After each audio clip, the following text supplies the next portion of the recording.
Nos encontramos en TEL de Duet, Teleeducación para el Desarrollo, de la Universidad Alas Peruanas, en su sección posgrado, el doctorado en Administración. Para el curso Teoría de las Decisiones Empresariales, les habla el docente tutor, el doctor Carlos Enrique Guanilo Paredes, y vamos a desarrollar el día de hoy en estas conferencias breves la tercera unidad y uno de sus temas. Modelos econométricos es el tema de esta semana, el cual va a tener los siguientes contenidos: modelo económico versus modelo econométrico, críticas, los modelos econométricos, las proyecciones de la econometría sobre la empresa y la econometría y la competitividad empresarial. Toda vez que el tiempo es breve en estas conferencias, vamos a abordar el tema de modelo económico versus modelo econométrico, pero en la parte crítica. ¿Y por qué en la parte crítica? Porque ya muchas personas entendidas en la materia, muchos profesionales en el área, asumen que los modelos econométricos ya no tienen una vigencia en el mediano y largo plazo, y que su vigencia actual, con algunas ventajas para la toma de decisiones, se ubican en el corto plazo. Y este corto plazo, toda vez que los mercados están siendo muy competitivos, que los mercados están exigiendo más de los productores, porque a la vez los consumidores muy rápidamente entran en periodo de saturación, se convierten en espacios reales o virtuales, aperiódicos, caóticos, impredecibles. Es en esta dirección que nosotros vamos a ver técnicas de predicción, precisamente en este contexto, ¿no?, de aperiodicidad, en este contexto de un espacio que no lo podemos predecir fácilmente. Dentro de las técnicas de predicción vamos a ver la utilidad en el contexto actual, las herramientas de predicción, la tipología de datos y su tratamiento, y las técnicas de predicción automáticas.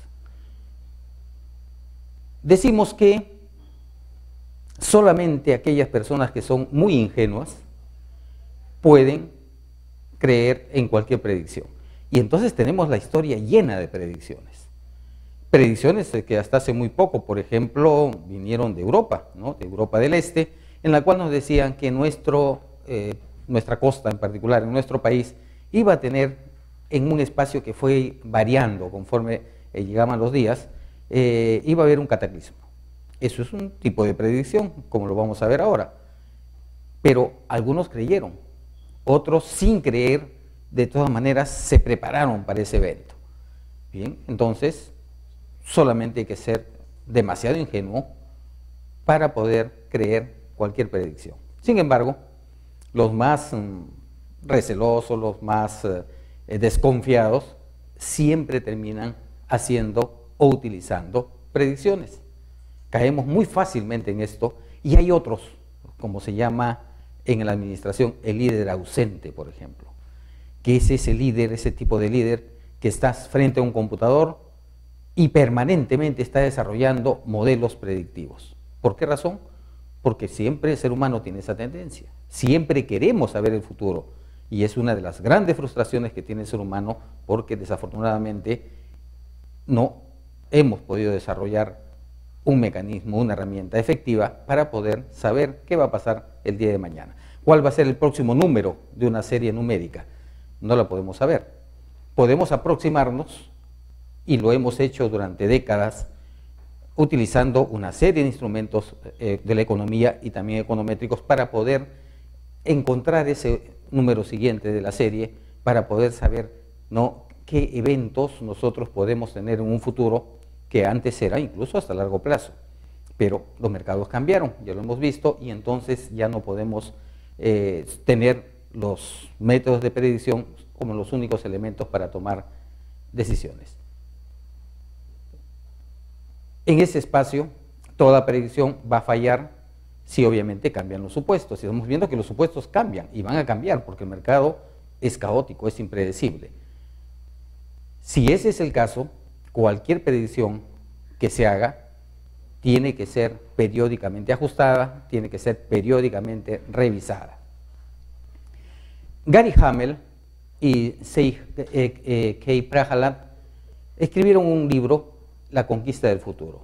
Y en este libro, La conquista del futuro, ¿no?, nos dan una serie de elementos que son útiles para predecir el entorno económico, para predecir el comportamiento que va a tener el entorno económico en esta época. Un poquito arriesgado, pero es una referencia que nos sirve para poder entender un poco mejor, ¿no?, la predicción en el ámbito de las decisiones empresariales.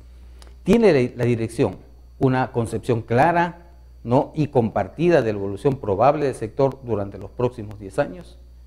Esta es una pregunta que le podríamos denominar la pregunta de oro, ¿no? ¿Podemos nosotros tener una concepción clara y que lo compartan nuestros colaboradores más cercanos sobre cómo va a estar en los próximos 10 años el sector? Le digo, es una pregunta bastante difícil y muy pocos tomadores de decisiones me parece que tienen esa respuesta, quizá ninguno. Sus ideas proyectan claridad más lejos que los de la competencia. La competencia es nuestro gran, no enemigo ahora, en la concepción nueva es un competidor, es alguien con el cual podemos establecer relaciones de cooperación para metas superiores, pero nuestras ideas proyectan claridad más lejos, ¿no?, que las ideas de la competencia. ¿En qué va a basarse esa claridad? Simplemente en conocer los mecanismos, ¿no?, de evolución y la dinámica del mercado. Y ahí está una limitación fuerte que, como hemos visto, tenemos. Sus puntos de vista en cuanto a futuro se traducen en objetivos inmediatos de la empresa. Vale decir, estamos mirando, observando, analizando permanentemente el mercado para tomar algún tipo de decisión que nos pueda permitir seguir siempre liderando el mercado, seguir siempre obteniendo los mejores resultados, los mejores rendimientos. Tienen algo de excepcional nuestras metas respecto a las de la competencia. Tenemos metas, todas las empresas tienen, todas las personas tenemos metas, pero esas metas son diferenciadas, son metas mejores que aquellas que están esperando, ¿no?, a través del trazado de objetivos las empresas, en especial nuestros competidores. Hamel y Prajalat nos dice que hay un nuevo paradigma estratégico. Y este nuevo paradigma estratégico, precisamente para predecir o intentar predecir el entorno económico actual, no pasa por reducir tamaño o reconfigurar la empresa. Pasa por regenerar estrategias, repensar el entorno del sector y actividad y redefinir el mercado. Y esta es una tarea que vamos a hacerla de manera permanente, por las razones que ya hemos expuesto, que es un espacio, tanto el real como el virtual, muy dinámico, ¿no?, un espacio de mucha movilidad. ¿Cómo vamos a hacer nosotros para poder incorporar nuestras decisiones en este nuevo paradigma?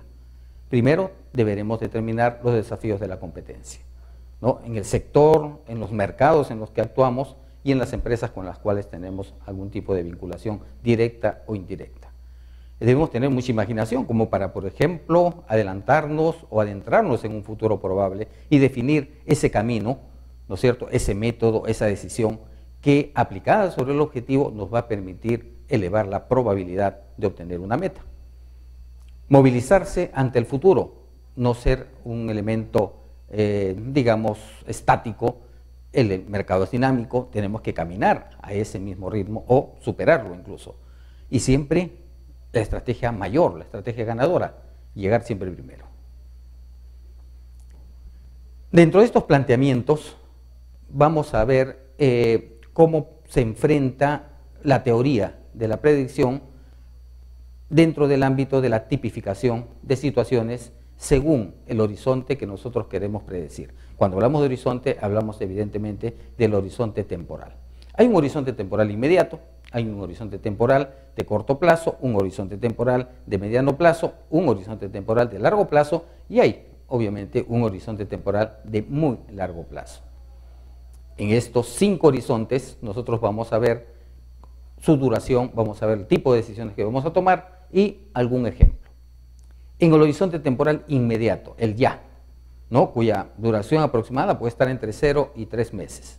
¿Qué tipo de decisiones podemos tomar nosotros en este espacio inmediato, tan pequeño? Decisiones, obviamente, predictivas, futuras.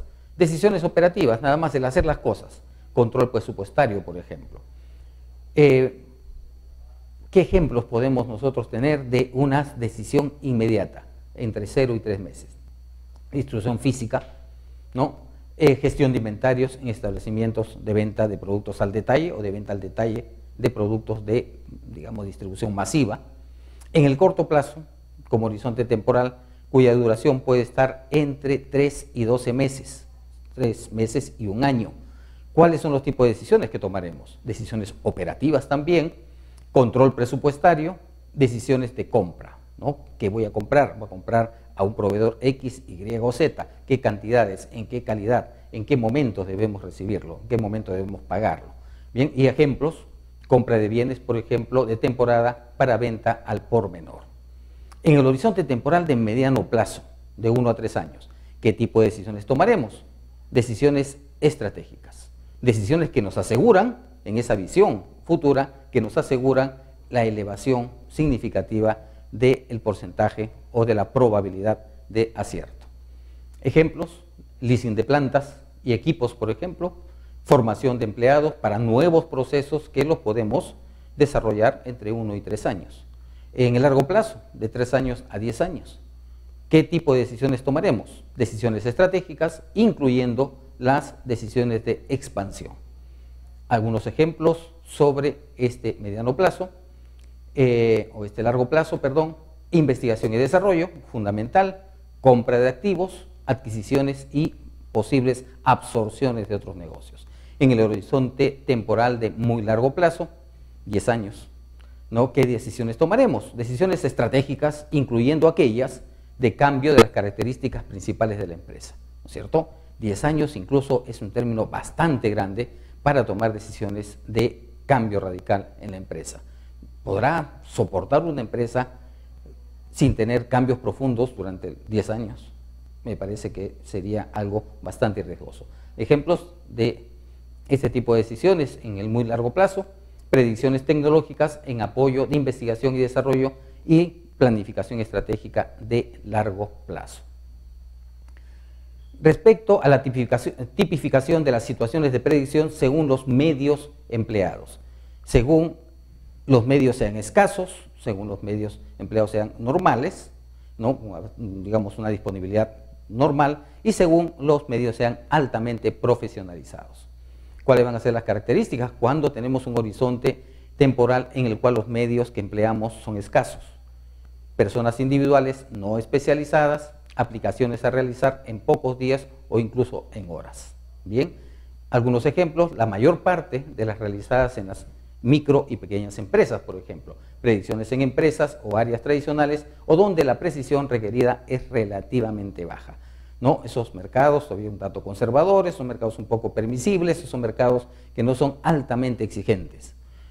Cuando tenemos medios normales para producir, ¿qué características tenemos? Equipo de 2 a 3 miembros con ya experiencia, aplicaciones a realizarse en semanas o quizá en meses, organizaciones informáticas no necesariamente especializadas en predecir.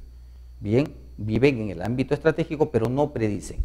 Ejemplos de aplicaciones: planes operativos y estratégicos de empresas, presupuestos de organismos oficiales. En el nivel de medios empleados altamente profesionalizados, ¿cuáles son las características? Equipos especializados, aplicaciones realizadas en forma continuada, acceso a bancos de información y programas de ordenador igualmente especializados. Ejemplos: predicciones macroeconómicas a mediano plazo, sistemas integrados de predicción empresaria, planes estratégicos de multinacionales y empresas líderes, predicción de tipos de cambio y tipos de interés, ¿no es cierto? ¿Qué vamos a tener en una tipología de las técnicas de predicción según las situaciones en que se aplican? Vamos a ver técnicas cuando los medios son escasos y técnicas cuando los medios son, digamos, normales, cuando hay la suficiente cantidad, calidad y disponibilidad de los medios para producir. En el corto plazo, en el mediano plazo y en el largo plazo. Cuando los recursos son escasos, en el corto plazo podemos hacer simplemente una agregación, ¿no?, predictiva individual. También podemos hacer reuniones de directivos para ver planes operativos menos de un año, ¿no?, y utilizar indicadores. Cuando estamos en el mediano plazo, con recursos escasos, podemos establecer reuniones de directivos para ver plan estratégico, ya no ver solamente el plan operativo, fórmulas elementales y ver analogías, bien, comparar series históricas. Y en el largo plazo, brainstorming, ¿no? Y también obviamente analogías. Cuando la situación es de disponibilidad normal de recursos, ¿no? O de medios para producir. En el corto plazo podemos utilizar encuestas, ¿no? De opinión, intenciones de compra, intenciones de venta, intención de establecer consorcios, actitudes o sentimientos, ¿no es cierto? Voy a hacer mejor las cosas, voy a internacionalizarme, voy a establecer alguna alianza estratégica, en fin. En el mediano plazo, modelos de difusión y respuesta, diseño de experimentos y simulación mediante fórmulas recursivas. Y si lo hacemos en el largo plazo con bienes o con medios de producción normales, vamos a tener un análisis Delfos, impactos cruzados, análisis morfológico y árboles de pertenencia. Bien, con esto hemos terminado esta parte inicial y vamos a ver los planteamientos globales sobre objetivos, técnicas y experiencias. Vamos a hacer un resumen de lo visto, pero de los diferentes enfoques y técnicas, ¿no? De predicción, en 3 enfoques. El primero, referido a la predicción según información disponible, pero de orden subjetivo. Vamos a utilizar encuestas de intenciones o expectativas, como ya lo habíamos mencionado, encuestas de actitudes o sentimientos, agregación de predicciones individuales, consenso de grupo e interacción abierta, panel de expertos con retroacción controlada de la información y alguna otra técnica exploratoria y normativa. En un enfoque 2, en un enfoque B, de predicción según el análisis aislado de series, vamos a utilizar las fórmulas ad hoc de predicción, el análisis de descomposición temporal de series, los análisis frecuencial de procesos estocásticos, análisis espectral, el análisis temporal de procesos estocásticos, Box-Jenkins y los modelos ARIMA, no univariantes, y los modelos probabilísticos. En un enfoque C, vamos a ver la posibilidad de predecir según las relaciones entre las variables. Y entonces acá tenemos establecimiento de analogías ya mencionadas, el análisis de regularidades estadísticas, los modelos de simulación determinísticas y los modelos econométricos. Bien, con esto nosotros tenemos, digamos que concluida la sesión del día de hoy.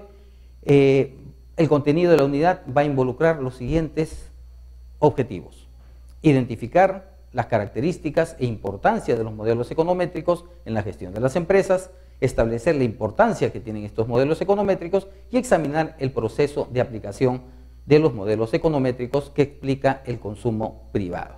Bien, no olviden, ustedes tienen para esta semana una actividad y preparar su actividad final, su trabajo de investigación, que será expuesto por ustedes y defendido en la última sesión, en la 5ª sesión. Muchísimas gracias.